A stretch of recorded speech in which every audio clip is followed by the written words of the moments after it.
Hola, buenas tardes. Calfuray con ustedes, con una invitada especial. No voy a decir los pergaminos ni nada de eso porque espero que los vayamos dialogando. Somos quienes somos gracias a lo que aprendemos y recordamos. Sin memoria no seríamos capaces de percibir, aprender o pensar. No podríamos expresar nuestras ideas y no tendríamos una identidad personal, porque sin recuerdos sería imposible saber quiénes somos y nuestra vida perdería sentido. Hoy con una invitada linda, hermosa, para mí, a lo mejor no tanto, pero para mí es lo máximo, Esther Hernández, sí. Eh, ¿Por qué la presento de esta manera? Porque para mí Esther es la que más memoria tiene. No es que tenga más recuerdo que todos nosotros, sino que ella trabaja en una literatura bien especial, que es aquella que deja la memoria abierta, espontánea. Bienvenida, Esther, a Carfuray, asistente social Muy, del alma mía. ¿Cómo estás? muy buenas tardes, querida Lidia. Estoy muy bien, agradecida de tu invitación, como siempre, en esta conexión virtual, pero que nosotros, con nosotras, la conexión va mucho más allá de lo virtual. Hace tantos años que nos conocemos, que nos queremos, que nos conectamos de alma a alma, ¿cierto? Así que encantada de estar en Calfuray. Bueno, Calfuray nace por esta invitación tan espontánea y bonita de Nedasca Pica, la directora de la revista Entre Paréntesis Chile, a la cual yo me vi obligada, fíjate, a aceptar, a decirle que bueno, pero que sean 2 martes al mes. Esther dice, la memoria del corazón elimina los malos recuerdos y magnifica los buenos. Y gracias a ese artificio logramos sobrellevar el pasado. ¿Qué pasa contigo cuando alguien nos señala esto? Eh, que yo creo de que eh, alguien decía por ahí que la memoria es selectiva y que la memoria, nuestra memoria, ¿cierto?, va a recordar como los momentos dulces, como los momentos amargos. Entonces los seres humanos lamentablemente tendemos a cargarnos a lo amargo, pero es porque nos ha dejado una huella a lo mejor más profunda, un trauma. Pero cuando uno se recuerda generalmente de cosas hermosas de su niñez, de donde vivió, de su familia, de las cosas hermosas que vivió, yo creo de que esa memoria te ayuda para soportar la otra memoria, la memoria, cierto, del daño, la memoria de los recuerdos dolorosos, de lo que tú pasaste, y además la memoria te ayuda em, a que esa fragilidad que tú viviste en tal momento se fortalezca después, porque tú le vas dando se llama doble relato. Eso nos enseñó una psicóloga a nosotras, de que siempre un relato tiene un doble relato. Y ese doble relato es el relato que hay que buscarle las fortalezas y las resistencias que en el momento doloroso tú tienes. Tú nunca dejas de tener esa resistencia y esa fortaleza. Entonces, cuando uno mira el pasado, va a ver a lo mejor el pasado solamente con ese dolor o con el hecho que te ocurrió, pero hay que buscarle y se encuentran las fortalezas y las resistencias a ese dolor. Eso para mí fue muy, muy llamativo, fue algo que me posicionó desde otro lugar para hacer memoria, para hacer recuerdos, para que en esta disputa de las memorias que hay, te fijas, hubiera este camino, que es un camino que a mí por lo menos y a otras compañeras nos sirvió mucho para recorrer toda la memoria y sobre todo la memoria de la dictadura. Cuando uno dice literatura y memoria, ¿cómo te asocias en todo tu escrito? ¿Ha sido difícil? ¿Ha sido complicado? Porque es como ir sacando de a poquito las palabras de adentro y las plasmando. ¿Qué ha pasado contigo, con tus libros, con tus cosas de la memoria? Además que siempre eres tan activa en esto de que la memoria no se pierda para que no sucedan otras cosas. Cuéntanos un poco de eso. Mira, la verdad es que yo nunca había escrito, ¿eh? Yo, fuera de escribir en el colegio, en la universidad y qué sé yo jamás había escrito. Y el año 2008, unas compañeras de colegas, nos juntamos varias y dijimos, oye, hay que escribir la historia nuestra de lo que nos sucedió, porque esta historia no se conoce. Y hay muchos, se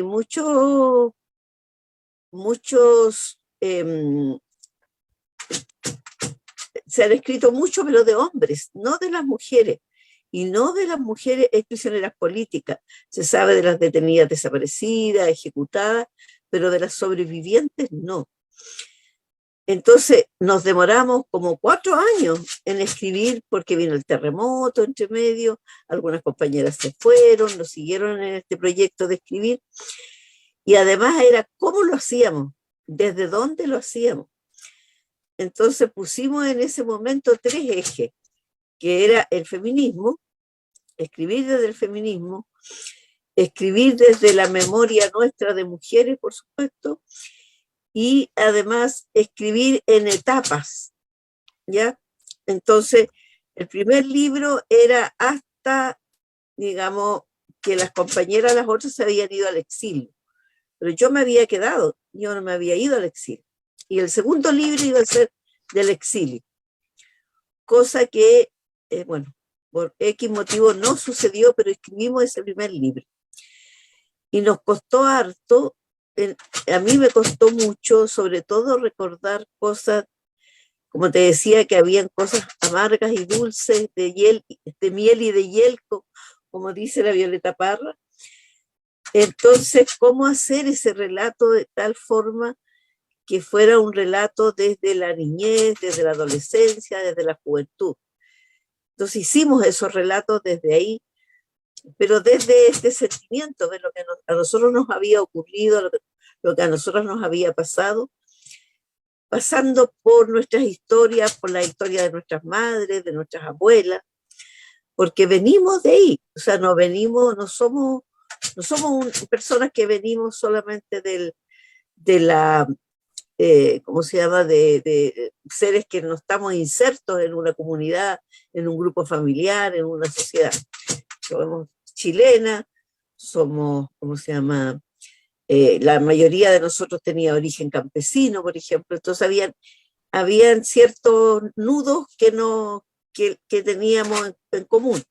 Dos de nosotros habíamos estudiado servicio social, la otra compañera también era del área, era socióloga. Entonces eso nos unía en esta memoria y el haber sido prisioneras políticas. Y además que habíamos seguido como actuando durante la dictadura y después de la dictadura, siempre trabajando con mujeres y haciendo la resistencia a la dictadura. Entonces, yo creo que a mí lo que más me costó escribir fue el relato de juventud, digamos, o sea, que el relato porque antes uno pasó su niñez, su adolescencia con algunas dificultades, problemas, qué sé yo, pero donde se materializa, ¿cierto?, el dolor, la tortura, en la juventud.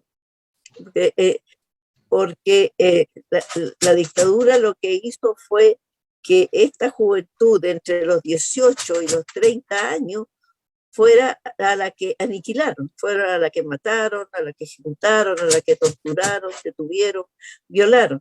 Entonces era todo un círculo, era todo fue un estado, ¿cierto?, de personas de esa edad que la dictadura decidió,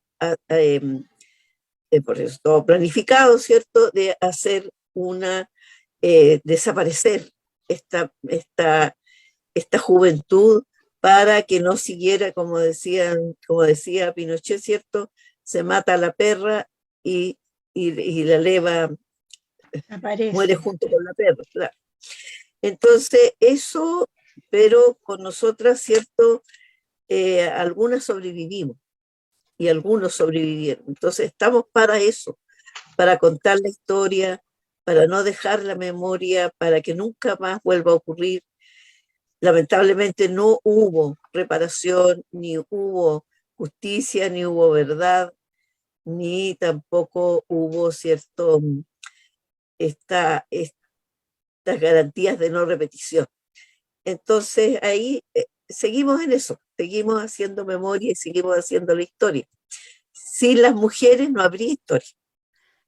Completamente de acuerdo. ¿Cómo viene el segundo libro? Tú estás hablando de Muro de Silencio, ¿cierto? Ahora, ¿cómo viene el otro libro? ¿Cómo se gesta? ¿Cómo es la participación del segundo libro? Es que el segundo libro ya es de una colectiva. El segundo libro es del Centro Cultural por la Memoria La Monchi.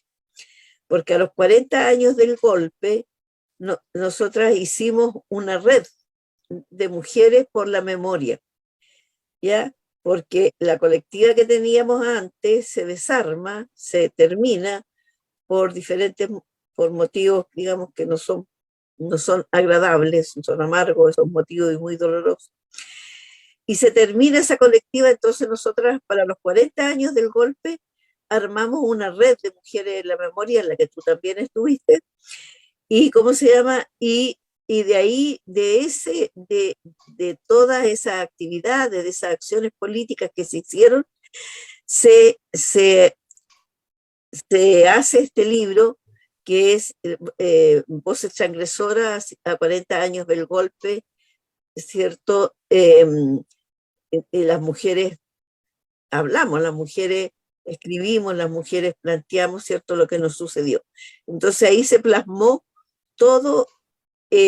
Los conversatorios tuvieron un conversatorio largo que hubo en la Universidad de Concepción, en la Escuela de Derecho, que se hizo el 12 de septiembre del 2013. Se hizo una marcha el 11 de septiembre, que era la primera vez que salíamos muchas mujeres ¿cómo se llama?, a hacer esta marcha por los 40 años del golpe, para conmemorar los 40 años del golpe, diciendo también hubimos mujeres, ¿cierto?, que estuvimos detenidas y que somos sobrevivientes de la dictadura. Ese era el mensaje, y ese era el mensaje que las mujeres teníamos mucho que decir, mucho que hablar y visibilizar lo que habíamos vivido, y que lamentablemente después de la revuelta social y en algunas protestas de estudiantes se sigue practicando, que es la violencia política sexual. Entonces, desde ahí iniciamos este camino con un centro cultural por la memoria La Monchi, que resguarda, ¿cierto?, y recupera historias y relatos de mujeres sobrevivientes de la dictadura, tanto desde la población, pobladoras, estudiantes, personas que estuvieron detenidas y que cumplieron un rol durante la dictadura, o sea, no gente que porque todas de alguna u otra forma cumplimos un rol, ya sea en la población, en el trabajo, en la universidad, en donde fuera. Y después nosotras, un grupo de compañeras jóvenes feministas que eran fotógrafas, nos invitan a hacer un mural fotográfico, armando esto ya desde otro lado la memoria. Pero lo del libro queda, el primer libro de los muros del silencio y después el segundo libro no sale. Ese libro nunca salió. ¿Ya? El segundo libro de los muros del silencio nunca salió. Lo que sale sale este otro libro que es de las voces transgresoras y que es de la colectiva, digamos, ¿no? Todo lo que sucedió en ese 11, las marchas, las fotos, ¿cómo se llama? La poesía, tu poesía de las mujeres embarazadas, ¿cierto? Y lo otro es que en este caminar, siempre hemos caminado con las mujeres jóvenes, siempre hemos caminado con mujeres. Gracias por eso. Así que Me sentí joven. con las que acumulan más años, con las que tienen menos años, con todas hemos caminado y hemos ido armando este tejido que queremos que sea un tejido firme, un tejido, una urdimbre, que nos sostenga, que nos proteja, que nos haga, ¿cierto?, seguir en este camino y que muchas más sigan este camino de memorias recientes, memorias que las mujeres hemos vivido diferentes tipos de violencias. Y ya está bueno que nuestras nietas, nuestras sobrinas, dejen de vivir violencias. Entonces tenemos que hablar, no podemos quedarnos calladas. Es un deber de mujeres, un deber como madres, como abuelas, como tías, como mujeres, tenemos que hablar y decir, esto no puede ser, esto hay que decir basta a todo tipo de violencia en contra de las mujeres, porque esto se ha ido repitiendo por siglos y siglos y siglos y no lo hemos podido parar, porque el patriarcado y el machismo está inserto y pero hasta como decimos en el campo, hasta los tuétanos metidos lamentablemente en nuestras sociedades patriarcales. Entonces la idea siempre es que nunca más tengamos que ver que un hombre mató a una mujer, ¿cierto?, solo por el hecho de ser mujer, porque él se cree con el derecho a hacer lo que quiera porque es su mujer, como una propiedad privada. Las mujeres tenemos derecho a ser libres, a ser autónomas, a ejercer nuestros derechos y a exigir nuestros derechos. Jorge Luis Borges dijo en una ocasión, somos nuestra memoria, somos ese quimérico museo de formas inconstantes, ese montón de espejos rotos. Me lleva a pensar cómo ustedes han ido, o tú en especial, has ido urdiendo la memoria, cómo has ido reconstruyendo este espejo roto y te has vuelto un referente para nosotras las mujeres del Biobío, a buscarte, a conversar, a dialogar contigo, porque por esa honestidad, por esa sabia, por esa química que transmite, por esa paz, porque yo no olvido ciertas cosas que hemos participado juntas, por ejemplo, las veces que hemos ido acá al cerro, al Talcahuano, al Morro, que te quedáis con el alma en la mano cada vez que hemos ido. Cuesta leer poesía en ese espacio tan triste, tan lúgubre y tan bello. Saber que tus propios amores estuvieron presos ahí. Entonces, ¿cómo logras sustraerte a este espejo roto? ¿Cómo vas reconstruyendo este espejo en ti y en los demás? ¿Cómo lo haces? Mira, yo creo que todo el aprendizaje que hemos tenido, te fijas, en diferentes espacios, yo creo que hace mucho tiempo que empecé yo a trabajarme a mí misma en términos de que no podía desconectarme de mis sentimientos, de mi cuerpo, de mis emociones, eh, porque hemos vivido divididas, pues divididas así. Incluso los médicos nos dividen, te ven el hígado por aquí, el riñón por acá y no hacen la conexión, nadie hace conexiones. Entonces yo aprendí en la biodanza, en un montón de... yo tengo afortunadamente una cualidad o una virtud que es que escudriño todo. Yo empiezo, me meto en esto, para poder conocerme, para poder saber quién soy, cómo se llama, así entre comillas, mejorando de ciertas cosas, de ciertos problemas, dificultades, cómo me potencio.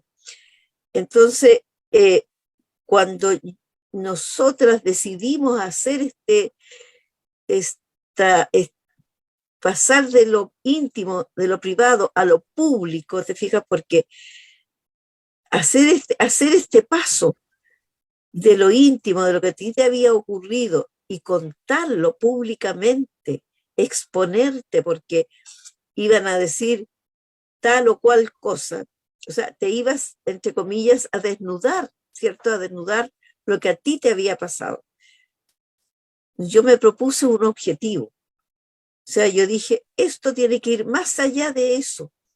Esto tiene que ir dirigido hacia la juventud, hacia las personas que vivieron lo mismo que nosotras, pero que nosotras tuvimos el privilegio de que hubieran unas niñas jóvenes que nos impulsaran y nos interpelaran.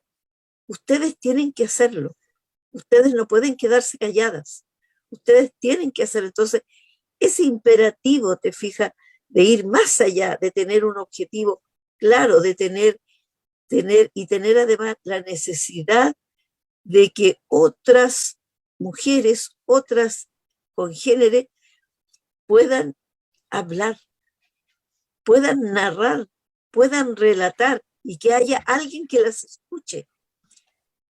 Porque si no nos escuchan, nuestro relato no es válido.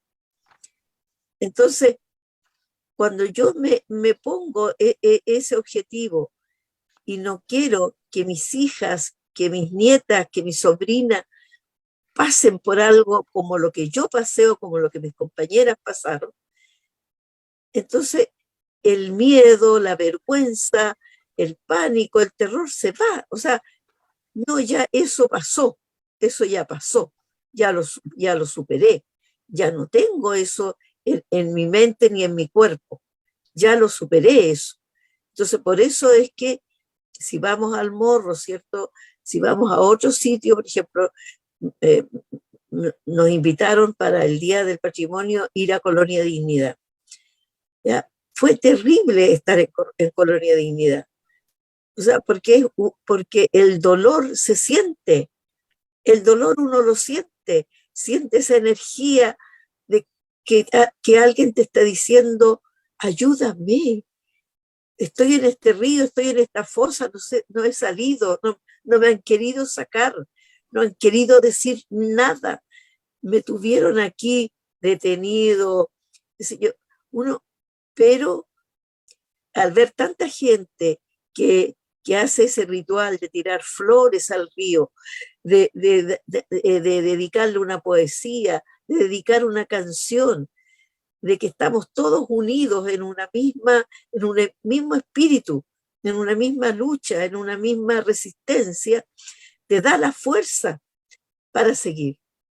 La fuerza te la dan las compañeras, los compañeros, te la da el tener la pasión. Yo digo que uno tiene que tener una pasión en la vida, y la pasión mía siempre ha sido, ¿cierto?, la lucha porque las mujeres tengamos realmente derechos y la lucha por construir una sociedad justa, solidaria, libertaria, fraterna.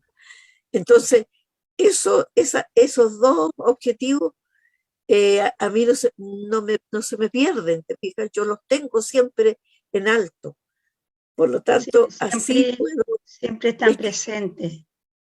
¿Cuánta Claro, siempre. razón tienes, cuánta razón tienes, Esther, cuando dices que es tan difícil desnudarse, desnudar el alma? A mí me pasó, yo creo que si tú no hubieses aparecido en mi vida, yo nunca habría dicho nada, porque es complicado, es difícil, es decir, mira, yo estuve ahí, a mí me pasó esto, y cuesta, es una enormidad, a lo mejor por las apariencias, por el que dirán, por lo que sea. Recuerdo la última vez que fuimos al Morro, una de las compañeras dijo, después del quinto no supe quién estaba hasta que desperté en el hospital. Tú no te imaginas lo que a mí me marcó eso. Después del quinto, qué horrible. Tú te das cuenta de que nunca va a haber una sanidad del alma, porque no se puede despertar en la guatita con una guagua que no sabes de quién es. No, horroroso. Yo creo que hay cosas que solamente como mujeres como tú, como todas las de la colectiva que vivieron este flagelo, han podido sobrellevar para enseñarnos, para transmitir esa esencia dolorosa para que nosotras nos preparemos y podamos ayudar a otros. Es terrible, a mí se me hace un nudo cada vez que lo recuerdo, porque es complicado. Claro, porque, o sea, fíjate que eran niñas, porque la mayoría de ellas tenían 16 años, 15 años. Entonces, imagínate mujeres que eran niñas, que eran estudiantes, ¿cómo se llama? Que además la niñera totalmente, o adolescencia era totalmente diferente antes, o sea, 50 años atrás era diferente la vida que llevábamos. No había no había todo esto que podemos hablar ahora aquí virtualmente, no había, muy poca gente tenía teléfono auricular, o sea, un teléfono, nadie tenía celulares, los jóvenes no se pueden imaginar que 50 años atrás no había nada de esta tecnología. Entonces, eh, si a ti no te iban a buscar, por ejemplo, si no te tenían en la casa, te podían detener en la calle, pero ¿cómo sabías, cómo avisabas a tu familia? No había cómo avisar, po. A no ser que alguien te haya visto y que fuera a avisar, pero tampoco avisaban por el miedo. Entonces, en muchas compañeras, ¿cierto? Durante el tiempo de detención, nadie supo dónde estaban. Entonces, muchas creyeron que éramos detenidas desaparecidas. Yo cuando me encontré después con mis compañeros de curso, ellos siempre pensaron que nosotros éramos detenidas desaparecidas porque nunca más supieron de nosotros. Entonces, y tampoco se atrevieron a preguntar. Era el miedo, el terror, además en la universidad, ¿cómo se llama? Nadie hablaba nada y las que pudieron volver a entrar a estudiar estaban totalmente marcadas y no podían decir ninguna cosa, entonces ni preguntar y no podían. En trabajo social, en servicio social se trabaja siempre en grupos. Ellas no podían pertenecer a los grupos porque eran peligrosas y además tampoco ellas iban porque si las detenían podían detener a las otras compañeras. Entonces era las que pudieron volver a estudiar, porque yo no pude volver a estudiar porque a mí me expulsaron y me expulsaron de todas las universidades del país. Entonces y los decretos los firmaba un fiscal militar en la universidad. Entonces ahí tú te das cuenta de que eh, el miedo operó muy bien y sigue operando. O sea, lamentablemente a 50 años del golpe, la gente sigue creyendo, ¿cómo se llaman las barbaridades que dice la derecha, que dice el fascismo, el negacionismo de que esto no existió, de que esto no fue, que fueron mentiras, no, acá hubo una dictadura y una dictadura salvaje, porque la dictadura no solo fue un golpe de Estado como fue en todos los otros países de Latinoamérica, sino que aquí fue una dictadura brutal que trató, ¿cierto?, de masacrar y de exterminar a un pueblo que quería ser libre, o sea, con Allende, tú eras más chica, tú eras más niña que yo, pero tú veías la sonrisa de la gente, tú veías el medio litro de leche para los niños, las niñas cuando se nacionalizó el cobre que había sido toda la vida de los norteamericanos se nacionalizó. Yo no habría podido entrar a la universidad. Y yo fui la primera mujer de mi familia y la primera persona de mi familia que entra a la universidad. Eso jamás habría soñado, de que los pobres pudiéramos entrar a la universidad. Entonces, ¿cuánto subió la educación? ¿Cuántos niños pudieron ir a la escuela con zapatos? Porque llegaron zapatos cuando los niños iban a pata pelada. Que los trabajadores tuvieran su asignación familiar, las mujeres, todo, o sea, había una serie de cosas que se habían logrado para la unidad popular, pero no se habla de eso tampoco. Se habla solamente de que Allende era aquí, Allende era allá, pero se consiguieron una serie, o sea, hay cifras, hay documentos de todo, que si alguien quiere leer, puede leer y no quedarse con lo que le dicen. La literatura, la pintura, el arte, la poesía, el teatro, es el medio o el único medio de transmitir la historia, porque la oralidad se va perdiendo, porque nuestros compañeros ya se están desapareciendo, ya se están muriendo, y hay cosas que yo creo que nunca vamos a saber. Qué rico sería saber, bueno, ya los matamos, están en tal parte y ahí están sus huesitos, lo que sea. ¿Tú crees que el arte en general es compañero de los compañeros, que ayuda a transmitirla? Sí, para nosotras ha sido fundamental esto del arte, porque mira, cuando hicimos el mural fotográfico, que lo queremos reponer de todas maneras, te fijas, porque ese mural por más que tratamos de que la Municipalidad de Concepción lo hiciera, lo resguardara, como no era un mural, no cumplía con los requisitos para resguardar un mural, así que no lo resguardaron. Bueno, bueno, con el tiempo se despedazó, después lo borraron los evangélicos y después volvió con la lluvia que no se logró, no pudo, pero no pudo mantenerse. Pero nosotros tenemos en proyecto volver a restaurarlo, porque creemos que el arte, el artivismo, te fijas, es una forma para que quede la memoria, para que la memoria se plasme. Entonces, por eso hicimos la obra de teatro, porque la obra de teatro, te fijas, a través del teatro nosotros podemos transmitir todo esto que pasó, pero con una esperanza también. Te fijas, con la esperanza de la resistencia, de que estamos resistiendo, de que hemos resistido, que tenemos fortaleza, que a pesar de todo salimos adelante. Entonces, eso es pero fundamental. El libro también, dijimos, ¿cómo no va a quedar la historia nuestra plasmada en un libro?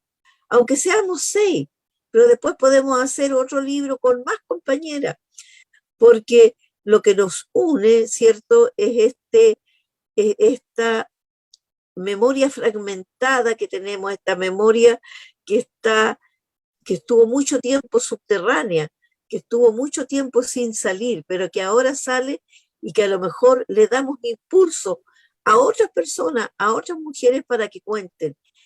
Y igual también es una forma de que la juventud nos mire y nos diga, nos dicen siempre que somos muy valientes, ¿te fijas?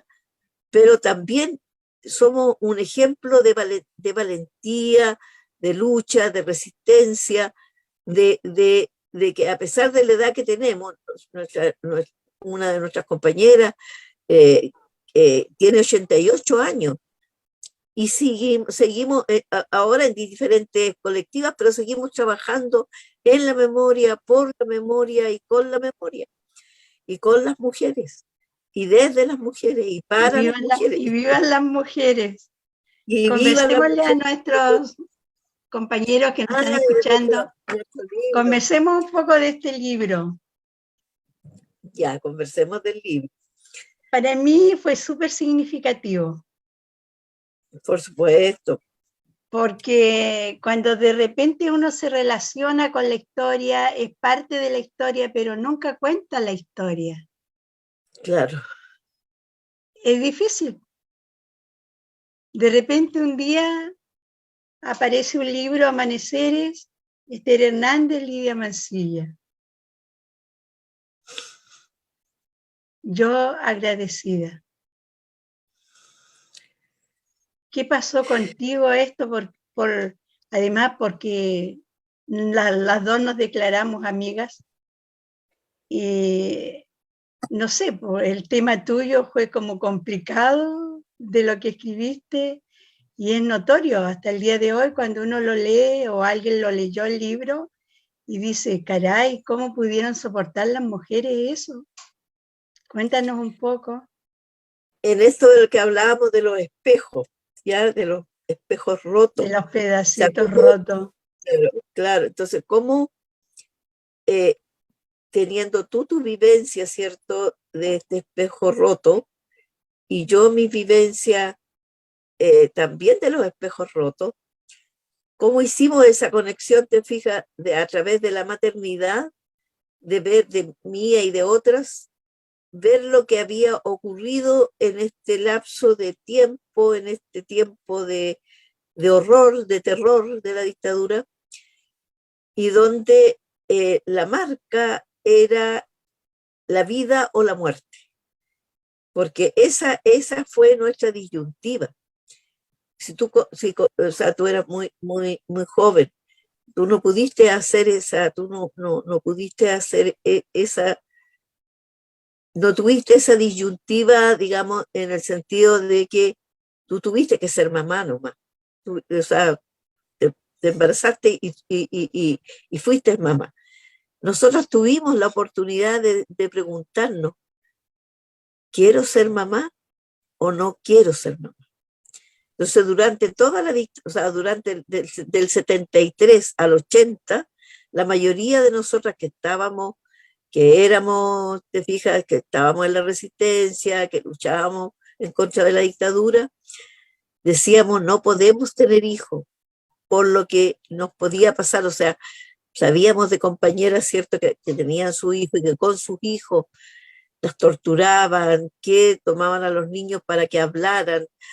O sea, era, era de tal horror, de tanta crueldad, te fijas, que nosotros estábamos muertas de miedo y decíamos, no vamos a tener hijos. Y recuerdo que para los años 80 empezamos a dar otra conversación, de decir, ¿por qué le vamos a tener que seguir el juego a la dictadura? ¿Y por qué no vamos a tener hijos?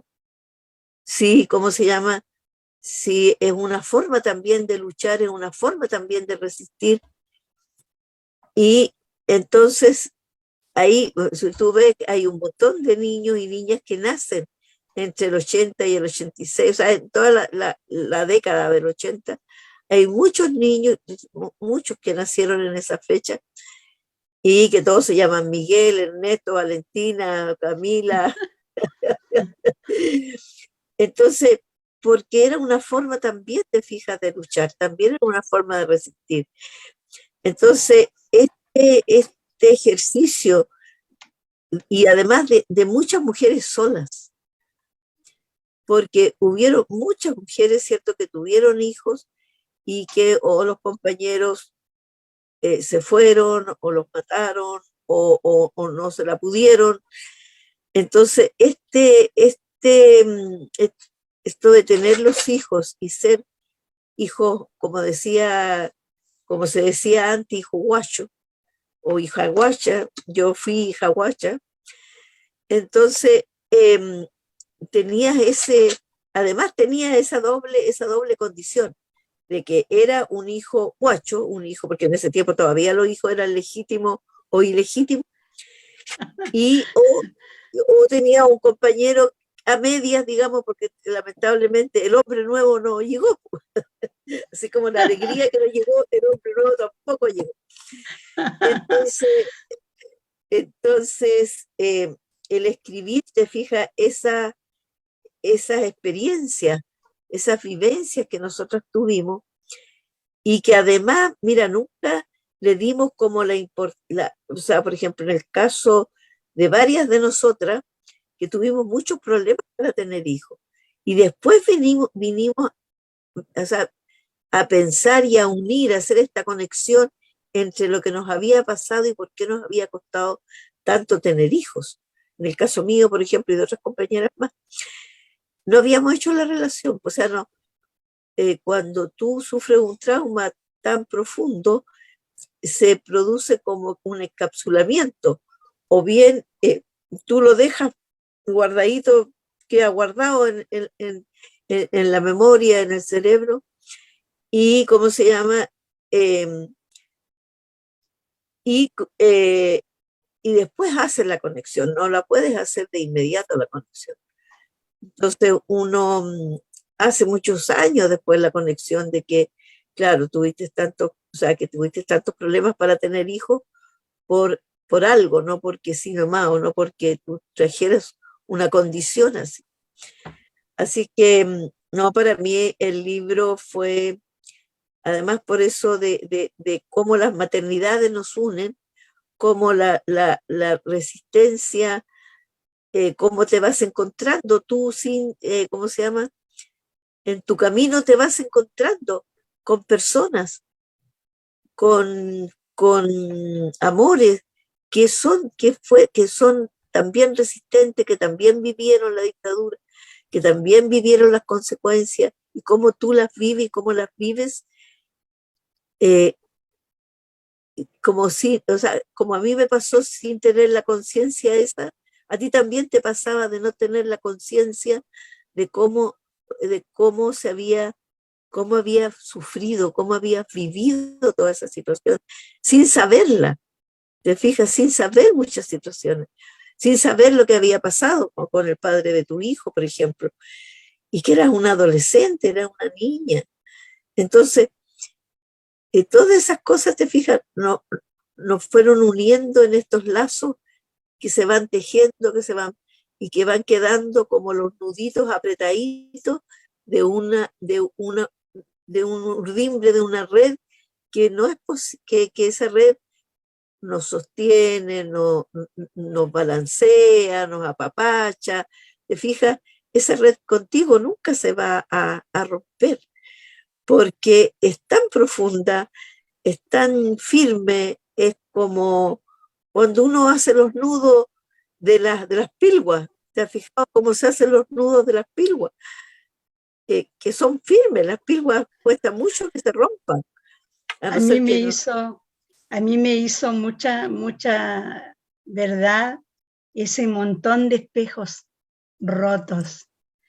Cómo nos hemos ido encontrando los pedacitos del espejo para reconstruir. Claro, Y eso es tremendo, si tú lo mides desde la perspectiva de que alguien rompió un espejo, ¿qué es lo primero que haces tú? Botarlo. Pero ¿qué tal si claro, te dedicas a reconstruir el espejo y que cada pedacito quede unido al otro? Lo encuentro tremendo.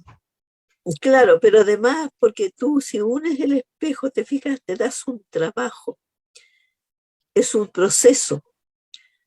Y Pero en ese sanar las proceso, heridas. claro, pero quedan las cicatrices. Las Y cicatrices qué quedan, bueno que queden. que la herida no sangre, pero la cicatriz va a quedar, y en el espejo queda la cicatriz para que te recuerde, ¿cierto?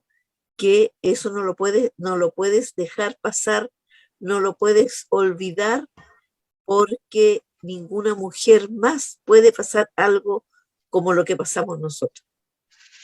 Bueno, se acerca septiembre, ¿cierto? Y queremos presentar nuestro libro Amaneceres en Sí, septiembre para recordar a nuestros muertos.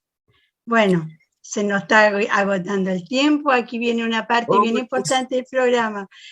Me tienes que hacer tú a mí una pregunta. ¿Qué me preguntarías a mí? yo te preguntaría, ¿cómo van esos espejos?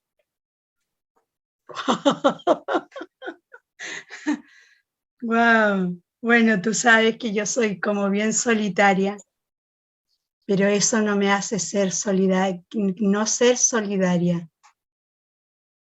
Yo creo que tengo la virtud, podría ser, o no, la certeza de que mi vida no fue tremendamente fragmentada. Entonces eso me ha llevado a que mi espejo tenga muy pocas aberturas, porque las que he ido encontrando en el camino me han llenado esos espacios. Por ejemplo, sacar toda la parte esto de papá y mi hijo, darme cuenta de que ese fragmento pude unir a este espejo universal contigo. Y espero que cuando llegó Marcos a mi vida, uní otro fragmento. Y todas las personas que han ido estando en mi vida me han ido haciendo aporte para que mi espejo algún día, cuando llegue el tiempo, ya esté completo. Ese Qué me hermoso, da. Yo qué deseo eso. hermoso. Sí, porque ese es la otra parte, te fijas, del espejo. O sea, tiene que haber alguien, tiene que haber personas que ayuden en este proceso de sanación, en este proceso de ir juntando y de ir haciendo que el espejo, a lo mejor no nos vamos a ver bien en él, pero sí vamos a ver que fue una obra, que fue algo que hicimos en conjunto con otros y con otras. Es que Entonces, imposible, uno no se hace sola. claro, Es no, imposible, no, es claro, sí, imposible. Hay muchos afluentes que nos ayudan a crecer y a sí, creer sí, más que nada. Porque a veces por uno supuesto, crece, pero crece para todos lados. Pero nunca terminamos creyendo. claro.